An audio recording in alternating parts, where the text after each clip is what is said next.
మన మటన్ బిర్యానీ అయితే రెడీ అయిపోయిందండి. వితౌట్ మసాలా. టేస్ట్ మాత్రం సూపర్ అయింది. ఒకసారి ట్రై చేయండి. ఓకేనా? మనమైతే ఇప్పుడు టేస్ట్ చేద్దాం. చూసారా, నిమ్మకాయ తీసుకొని మంచిగా పిండేసుకుందాం. పిండేసుకున్న తర్వాత అసలు పీస్ చూడండి, మెత్తగా ఎంత మెత్తగా ఇక చూసారా, మెత్తగా ఉడికిపోయింది మంచిగా. టేస్ట్ మాత్రం సూపర్ ఉంది. వేడి వేడిగా మటన్ బిర్యానీ, బిర్యానీలోకి ఒక ముక్క ఆనియన్ తర్వాత ఉడికిన బాగుంటుంది. తీసుకొని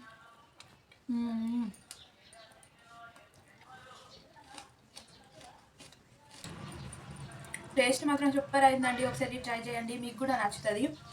చాలా చాలా సూపర్ టేస్ట్ ఉంది. పీసెస్ కూడా చాలా మెత్తగా స్మూత్ ఉడికినాయండి.